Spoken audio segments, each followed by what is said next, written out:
Eh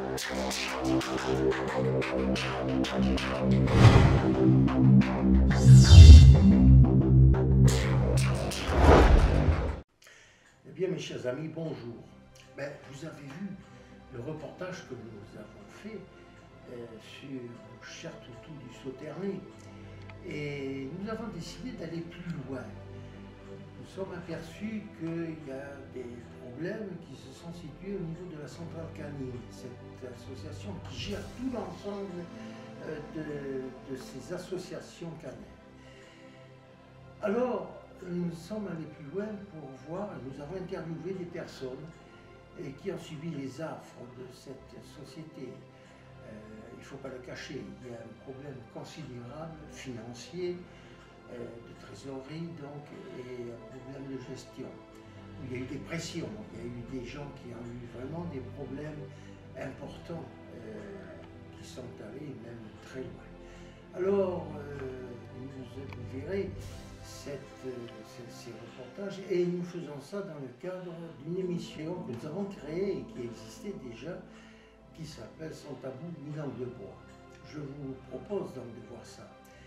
Vous verrez dans tous les événements, tout ce qui peut être en dessous de tout cela, qui n'a pas été montré par les réseaux, par les médias traditionnels, on va dire, qui sont donc donnés par beau hasard. Heureusement qu'il y a des associations cinématographiques comme celle-ci pour pouvoir vous montrer tout cela. Suivez-moi. Alors nous sommes là dans une ravissante demeure. C'est vous qui êtes propriétaire. Alors présentez-vous. Vous êtes? Je suis Madame Colette Daudier, présidente du club des amateurs de teckel. Les amateurs de teckel. Voilà. Ce petit chien extraordinaire. Oui, tout le monde connaît, n'est-ce pas? Voilà. Alors dites-moi, j'ai appris que ce club, quand même, voisinait les 100 ans d'existence. Vous allez fêter les 100 ans cette année ou l'année prochaine? L'année prochaine. L'année prochaine. Puisque le club a été fondé en 1925 par la famille Holzer, de Paris d'ailleurs, et qui s'était attachée à cette race, disons, dans des périodes début du siècle, du 19e siècle aussi, de famille, voilà. On fonde une association de teckel parce qu'on est des passionnés, bien sûr, oui. Mais parce qu'on fait l'élevage, parce qu'on fait des études dessus. Pourquoi?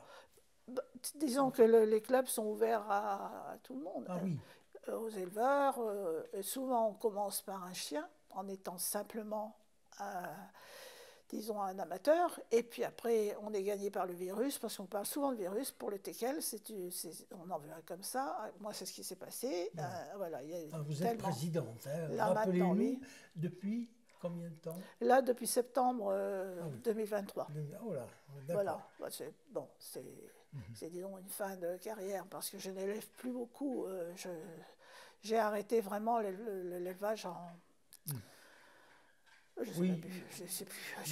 Oui, mais vous savez, il y a tellement longtemps.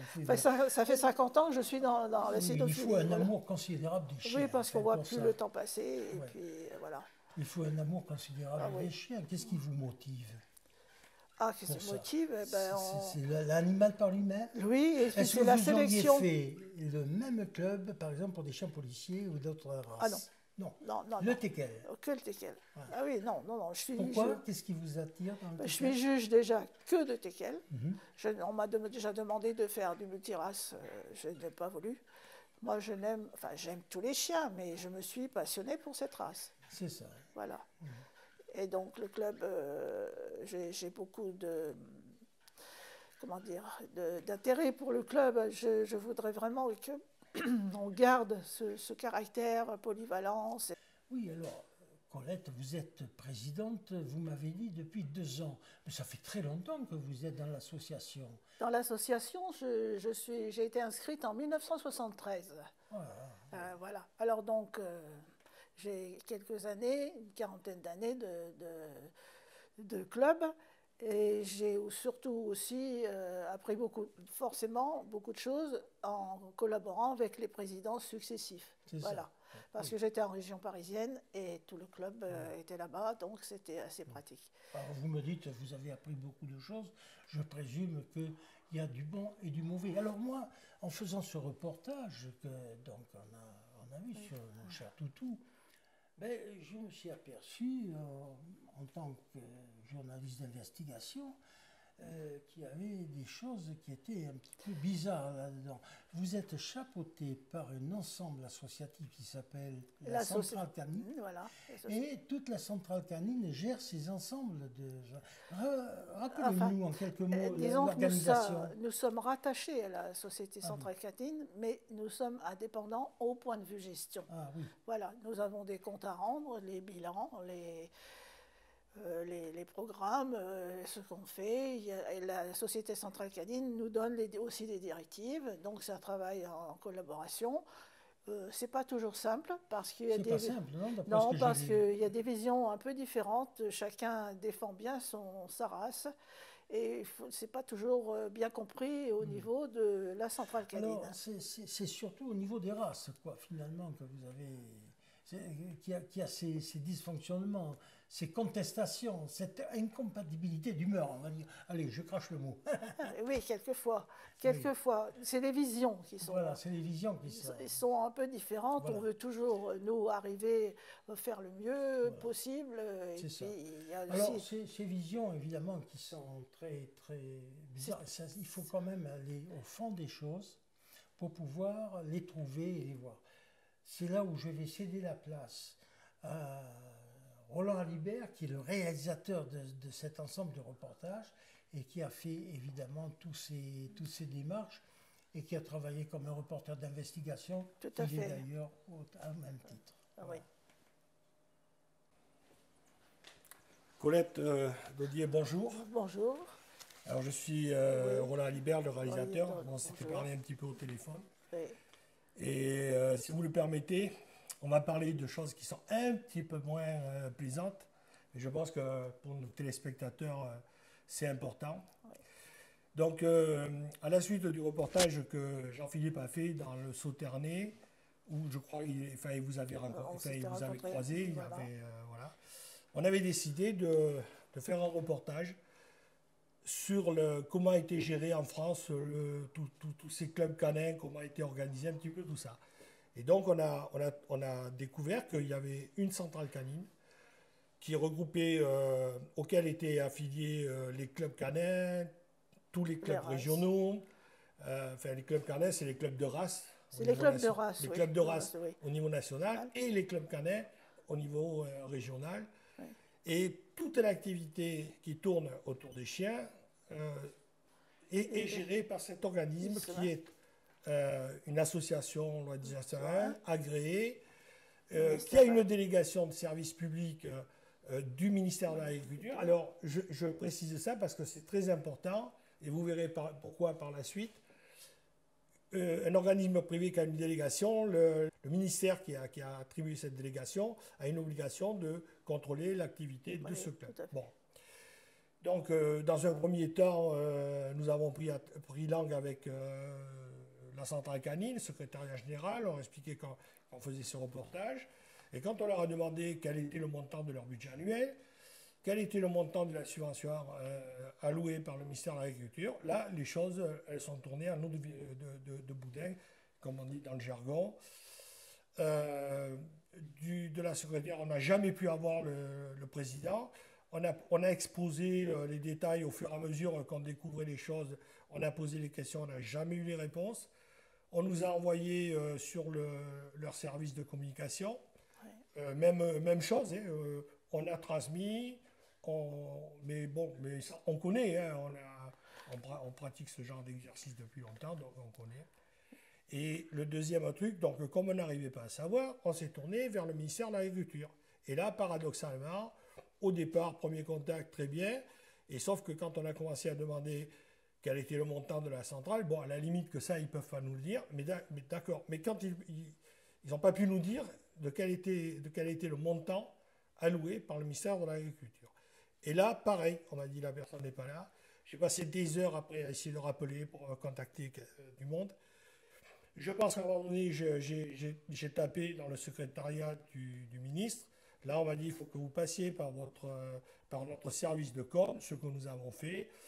J'ai eu la responsable du service de com où je lui ai expliqué dans le détail tout ce qu'on avait trouvé. Et à ce jour, on vous écrira, vous savez, la formule consacrée. Voilà. Mais malheureusement, moi, je ne suis pas non plus dans les secrets de tout ça. Hein, non, mais ça, je comprends. Mais par voilà. contre, je vais arriver à ce qui a fait que nous avons tenu à vous poser quelques questions. C'était une façon de vérifier un petit peu si ce qu'on avait eu était exact ou pas. Donc, du coup, nous, on a continué un petit peu à travailler et on a découvert des choses qui n'étaient pas très jolies, comme par exemple, on a découvert que déjà plusieurs sénateurs avaient mis sur le tapis les dysfonctionnements, qu'il y avait eu un fameux rapport qui avait été fait. J'invite tous les amis des clubs canins à lire ce rapport, il est très édifiant. Justement, ce rapport mettait en avant tous les dysfonctionnements de la centrale canine. Et alors, qu'est-ce qui fait que ça nous a ramené un petit peu à vous? C'est que y a une chose qui nous avait un petit peu interpellé, c'est que vous êtes des clubs indépendants, le principe même des clubs de la loi 1901 de l'indépendance, même si vous êtes affilié à Centrale Canine. Et là, c'est là où je reviens vers vous, c'est qu'à un moment donné, quand vous avez fait votre assemblée générale, le président vous a interdit de faire votre assemblée générale. Oui, tout à fait. Ça, c'est exact. Oui. Vous pouvez nous donner un petit peu le... Oui, il n'était pas d'accord parce que nous avons eu des démissionnaires, 6, de notre comité. Et donc, il n'y avait plus de quorum. Et nous étions 4. Et bon, comme ils ont démissionné, ça engendrait vraiment une inactivité du club que nous n'avons pas apprécié du tout et pas compris. Donc, nous nous sommes renseignés et puis nous avons, en réalité, fait cette assemblée générale parce que nous avons eu l'autorisation par le commissaire de Béziers. Alors, il y a eu une ordonnance du TGI et vous avez tenu votre assemblée générale sous le contrôle d'un commissaire de justice. Voilà, c'est ça.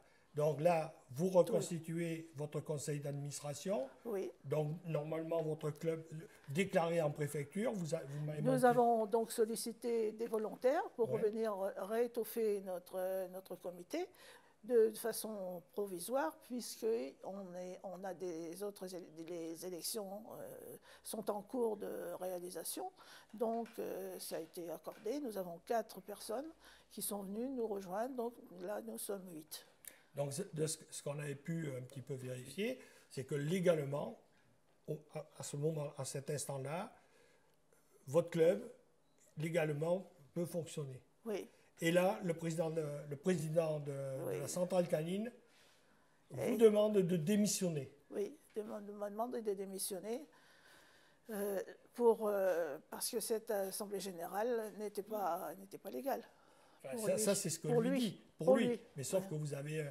en fait, c'est surtout qu'il voulait vous écarter, vous, personnellement. Tout à fait.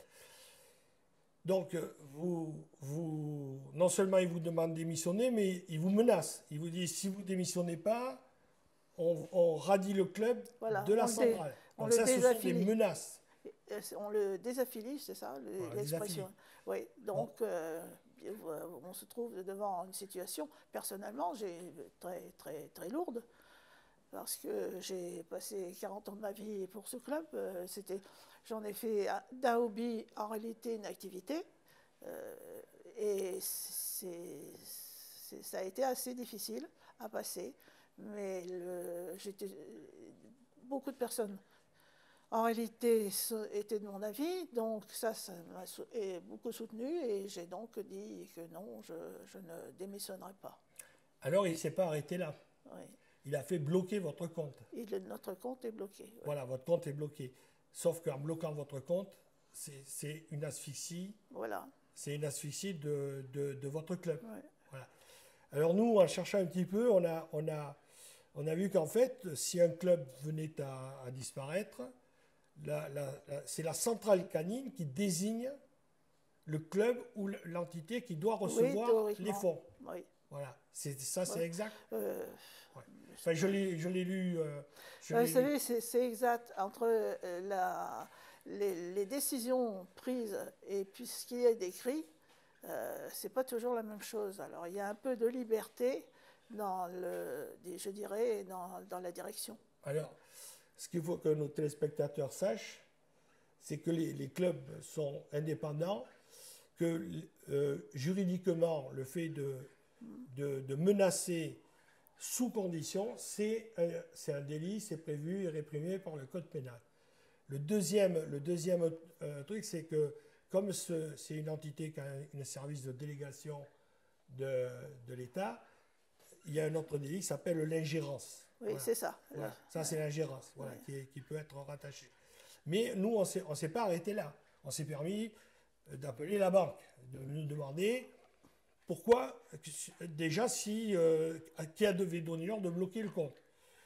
On sait que il n'y a pas eu d'acte de saisie de compte, parce qu'on peut, s'il y avait des dettes. Non, il n'y a aucun document. Et conformément à certains articles du code bancaire, une banque ne peut pas bloquer le compte s'il n'y a pas une décision de justice ou une saisie arrêt ou une saisie conservatoire faite par... Alors, je vais quand même vous ajouter un point qu'on n'a pas soulevé, là, c'est que quand j'ai été nommée présidente, disons, à la première réunion de comité, après j'ai demandé à voir les comptes.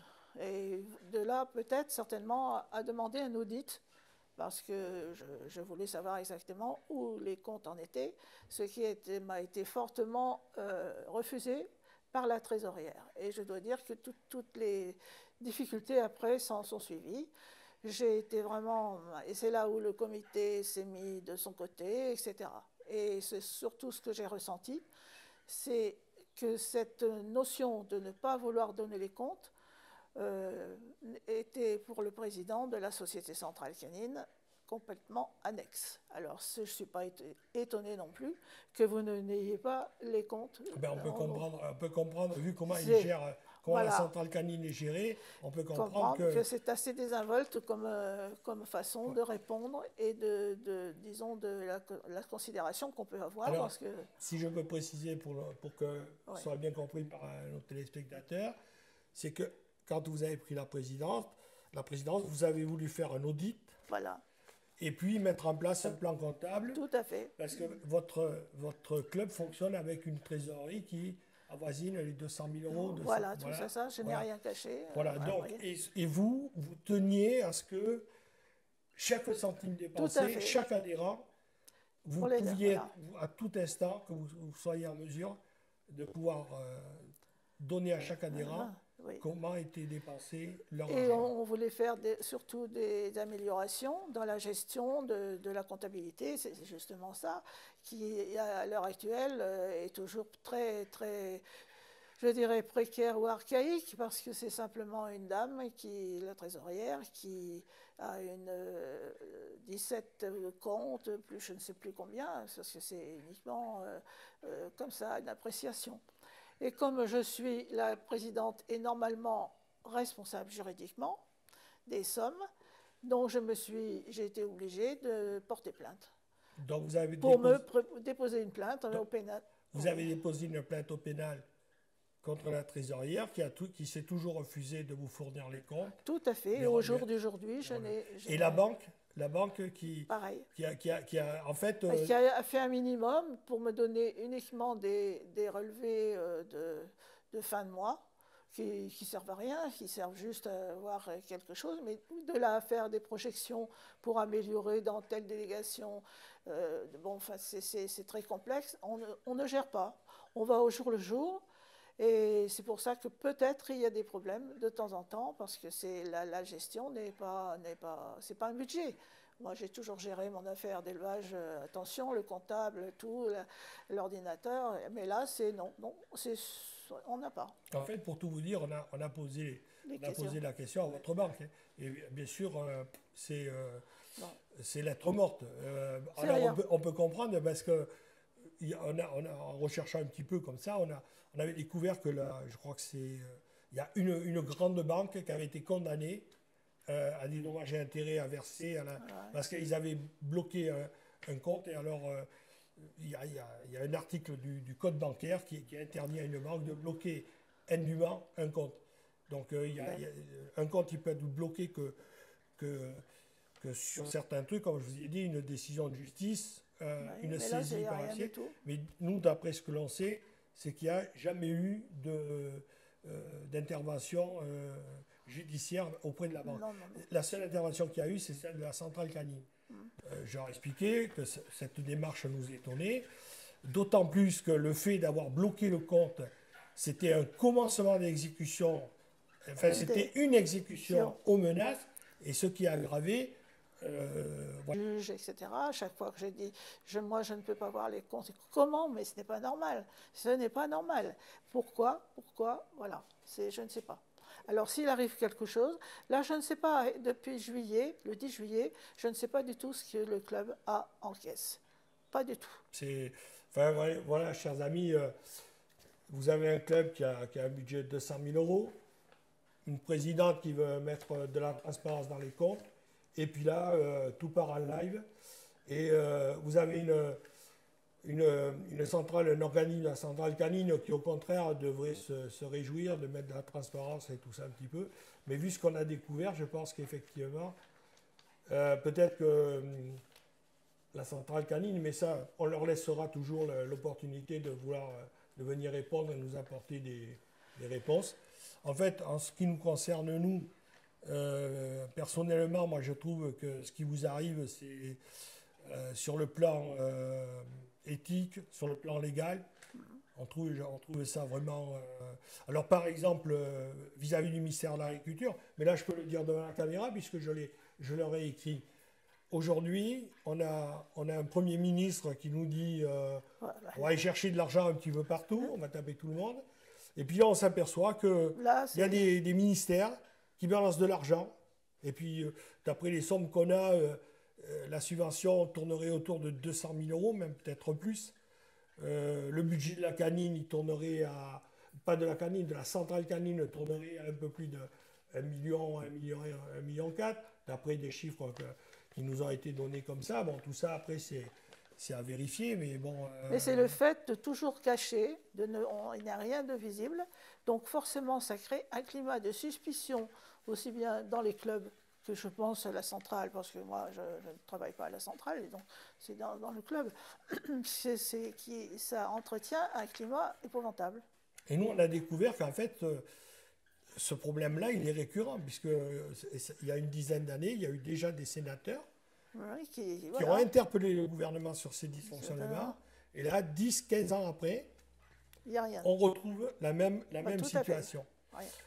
Alors, ce reportage, vous savez, c'est dans le cadre de Sans tabou ni langue de bois. Donc, c'est de soulever les problèmes.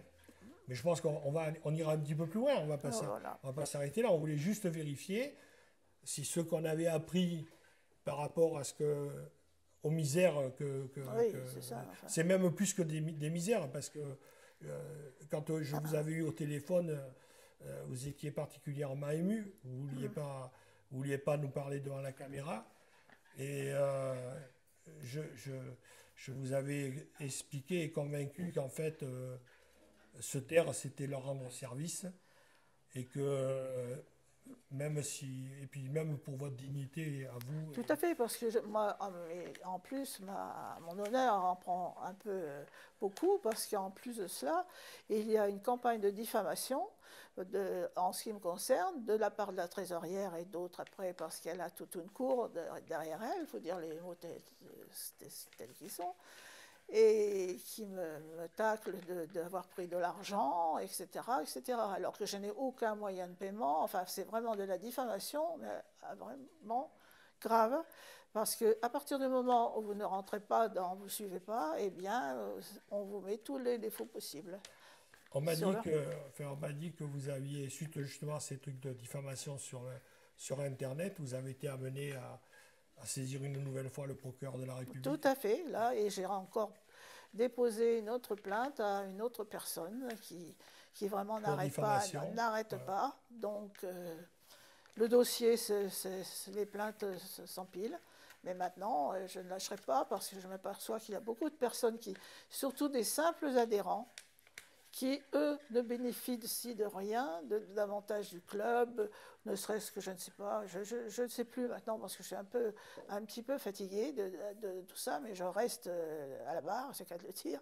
Mais il y a des gens qui souffrent de ça et ils n'osent pas parler parce que s'ils parlent, ou ils montrent une certaine sympathie avec moi maintenant, ils sont, ce que dire, mis de côté. Les chiens ne sont plus valorisés à leur juste valeur. Mais Donc, vous savez que le club, il pourrait déposer une... Mais le club, c'est le comité, le oui, club. Non, mais alors votre comité, je pense que... Ah bah, de toute façon, vous avez quand même un comité qui, juridiquement... Là, nous en avons un, voilà. valable. Bon, il va être mis en question là d'ici le mois de janvier parce qu'il va y avoir des nouvelles élections. Mais il est déjà pratiquement contesté, ça recommence. Vous savez qu'un simple adhérent pourrait porter plainte et demander... alors bien sûr, malheureusement, il déposerait plainte contre le club Canet, mais je veux dire... Ce sont des personnes qui font ça le dimanche. C'est un hobby. Moi, j'ai connu, on ne dit pas avant, c'était mieux, c'est pas tout à fait ça, mais il y avait un autre esprit même la sportivité, la convivialité, il y en a toujours parce que ce sont comme des clans, mais il faut arrêter ça, cette rivalité, et c'est surtout la gestion du club qui n'est pas... Il faut une bonne gestion, mais là je lutte pour rester, quoi. Ben c'est bien parce qu'en fait vous luttez pour votre club, mais au-delà de votre club, vous luttez aussi sur le plan général des citoyens, pour le principe associatif, la liberté de s'associer. Au moment où vous avez des gens qui viennent d'ailleurs, qui viennent dicter à une association de loi des extérieurs de ne pas tenir une assemblée, de qui va gérer le club, et tout ça. C'est un des principes fondamentaux constitutionnels de la liberté de s'associer, et surtout ça, au travers de ce qui se passe à cette association, c'est des principes de droit fondamentaux où des gens s'assoient dessus, c'est respect de s'associer, de s'organiser librement, parce que c'est ça. Oui. En fait, je pense que nos téléspectateurs l'ont bien compris, c'est de ça qu'il s'agit. À côté de ça, vous avez des ministères qui balancent de l'argent par la fenêtre, qui donnent de l'argent, qui sont incapables de vous dire comment cet argent est dépensé, alors qu'ils ont une obligation de pouvoir chaque année donner, et chaque citoyen est en droit de demander. Mais ce qui se passe avec le ministère de l'Agriculture, puisqu'on avait fait une émission Où va notre pognon, on a le fil en aiguille, pour tout vous dire, on est en train de relever l'argent qui est balancé comme ça par les ministères. On est arrivé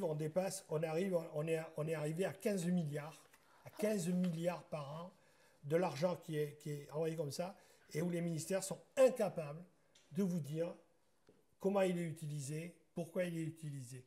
Mais ça, c'est un autre registre, ça ne vous concerne pas. C'est-à-dire que vous fêterez à la tête de votre club que je resterai. Les 100 ans Oui. de votre club. J'espère vous nous inviterez à venir filmer, à venir faire un petit peu. Puis je tiendrai courant. Comment dire, on fera un petit bilan. Pour notre part, nous, on va pas laisser, on va faire un premier volet, il y aura un deuxième volet par rapport à cette mission, mais où on ira un petit peu, on va déborder sur des principes. Là, ça va se décanter une nouvelle fois, parce que ce n'est pas la première fois. Donc, on va voir. Je resterai discrète sur tout ce qui se passera. Moi, je trouve que, mes chers téléspectateurs, je pense que il a fallu que je vous appelle, j'ai mis pas mal de temps pour vous convaincre de pouvoir nous parler, mais on avait besoin, vous comprenez qu'avant de mettre tout ça en ligne, on avait besoin de vérifier un petit peu si les informations qu'on avait eues, et vous nous avez montré les courriers Lorsqu'on dit que M. Balzer a menacé, on a bien vu les mails, on a bien vu... voilà, je le dis à nos téléspectateurs, c'est pas, on balance pas ça comme ça. Il demandait à ce qu'il démissionne ou il radiait le club. Et bien sûr, la banque. La banque, alors là, là, je peux vous garantir, le Crédit Lyonnais, c'est pareil. Ils sont incapables de vous dire pourquoi, quel motif. Voilà, donc... mais je pense que ça se décantera. Je pense que... J'espère que notre reportage... apportera quelque chose. Permettra de mettre ça sur la place publique. Alors, Roland Libert, vous êtes le réalisateur de ce reportage. Dites-moi, mais ça va très loin cette histoire. Qu'est-ce que vous en pensez?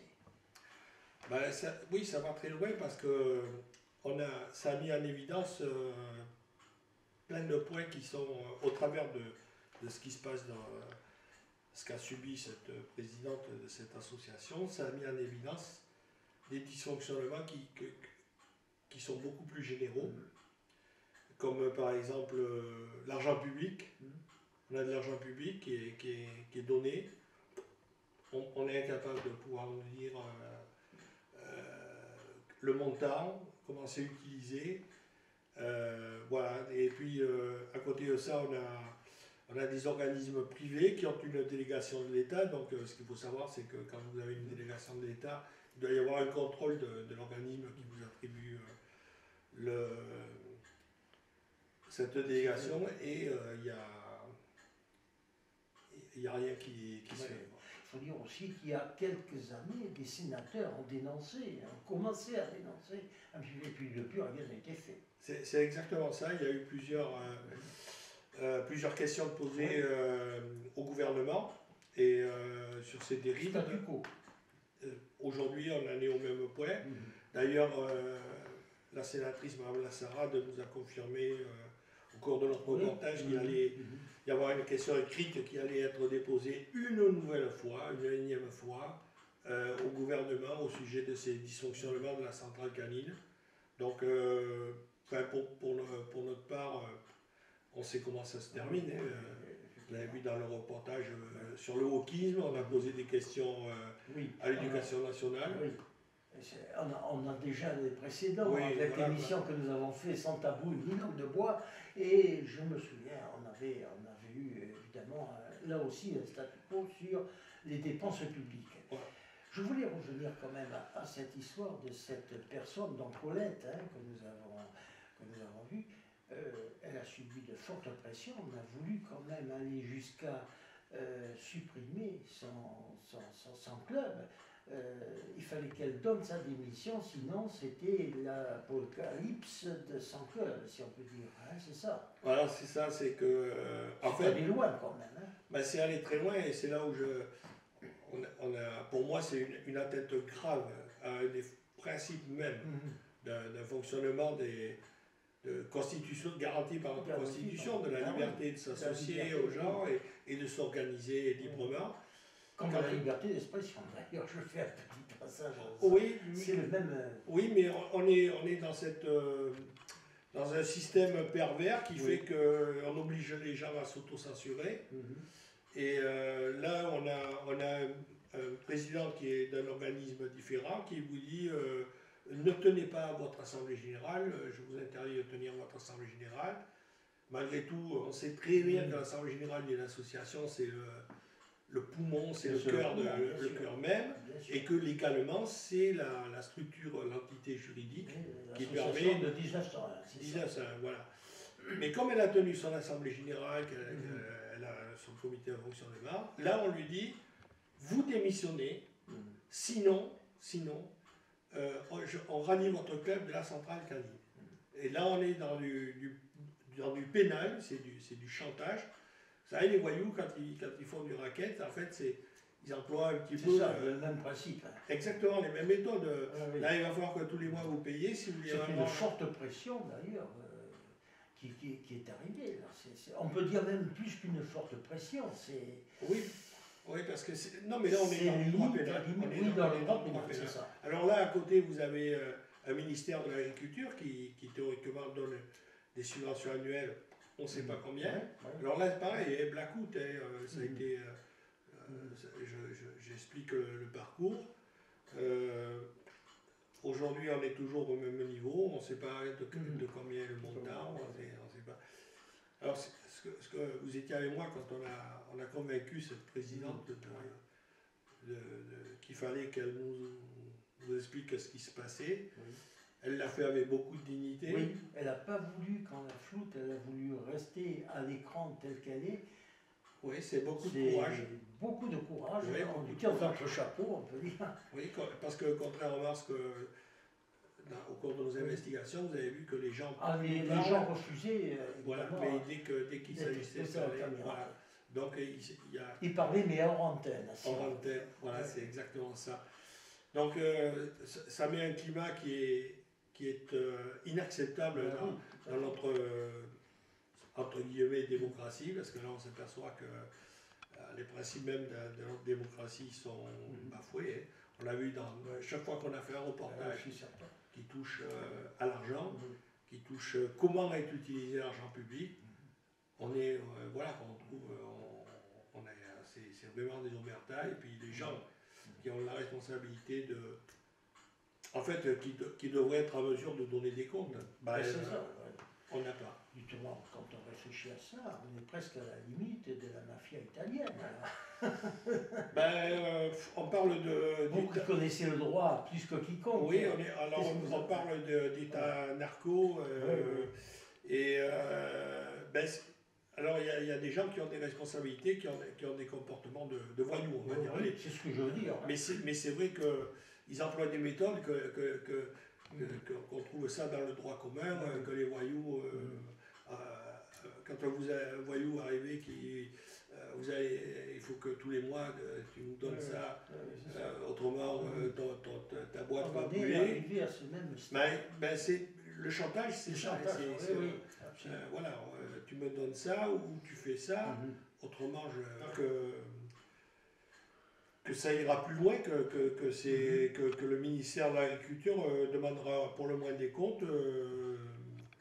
Je pense que la justice devrait s'intéresser aussi à ce genre de comportement.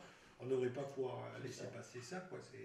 Ce qu'il faut savoir, c'est des sommes colossales qui, chaque année, de l'argent public qui est balancé par la FED. Alors, il faut dire, Roland, que nous allons dénoncer cela dans une émission que nous avons faite déjà et que nous allons refaire sans tabou ni langue de bois. Voilà. C'est programmé, ça, on va le faire bientôt. Oui, on va essayer de voir, et puis on va s'attaquer peut-être à d'autres dérives, par exemple une forme de captation légale de l'argent public, mais qui sont redistribués de façon arbitraire. Oui, de façon très réseautique, on va dire, comme par exemple autour du cinéma, de la culture. On a vu que on se sert de l'argent public pour véhiculer certaines idéologies, mais je crois qu'il y a certains journalistes qui ont relevé un petit peu la... On n'en parle pas, mais il y a quand même des journalistes qui sont d'un autre bord, il faut le dire, il faut le signaler, il n'y a pas que de la mafia journalistique qui est là-dedans. Il y a quand même des journalistes qui ont un aspect de l'éthique différent des autres et qui peuvent évidemment, normalement, pouvoir s'exprimer et dénoncer ce qu'il faut. Au Premier ministre qui cherchait à chercher de l'argent. Ah oui, mais bon, notre Premier ministre qui, lui, je crois, combien de milliards qu'il a demandé, je crois, Alors c'est énorme, mais déjà, pour la part fiscale, je crois qu'elle est à 26 milliards. 26 milliards, je crois, voilà. C'est ça, 26 milliards. Alors, nous, on s'est un petit peu basé sur des rapports de la Cour des comptes et des instituts officiels. Vous avez par exemple le juge Prats qui a fait une enquête formidable sur... C'est entre 7 et 10 milliards d'argent qui est balancé depuis des années sur la fraude à la sécurité sociale. vous avez plus d'1 milliard, plus d'1 milliard et quelques qui est donné, tout confondu, aux associations qui s'occupent des migrants. Alors, cet argent, il sert, vous savez, à payer les avocats qui font des recours pour les OQTF. Et vous savez que on avait... Alors là, je parle... Vous voyez, on était arrivé à 15 milliards, rien que sur des trucs comme ça. Je ne parle même pas des études, puisqu'on l'avait fait dans un autre reportage, Où va notre pognon, des études qui sont lancées alors qu'ils savent très bien que ça aboutira à rien. Voilà, donc Monsieur le Premier ministre, là, vous avez en gros 20 milliards d'argent du contribuable qui chaque année sont jetés par les fenêtres. Peut-être que voilà, ça aurait permis peut-être d'éviter d'augmenter pour tous les foyers le gaz, l'électricité. Et tout ce que l'on doit payer. Ce reportage, il a permis de mettre en évidence, au-delà de dénoncer d'abord, et puis de mettre en évidence, évidemment, tous ces dysfonctionnements que nous avons fait. Eh bien, mon cher Roland, ce reportage nous a permis de dénoncer beaucoup de choses, et des choses qui sont assez surprenantes, qu'on ne savait pas. Dites-moi, mais ça va faire un floc, ça. Je ne sais pas si ça va faire un floc, mais ça risque de faire plutôt un boom qu'un floc. Qu'un floc, oui, on peut dire. Oui, en espérant que d'autres journalistes prendront le relais, qui s'intéresseront un petit peu à toutes ces dérives que nous avons levées, quoi. Espérons que, comme vous le dites, d'autres journalistes auront la faculté de pouvoir faire ces reportages et les dénoncer surtout. C'est le rôle, il faut dire quand même, du journalisme. Mes chers amis, nous allons continuer donc ce reportage et vous allez voir la suite des événements.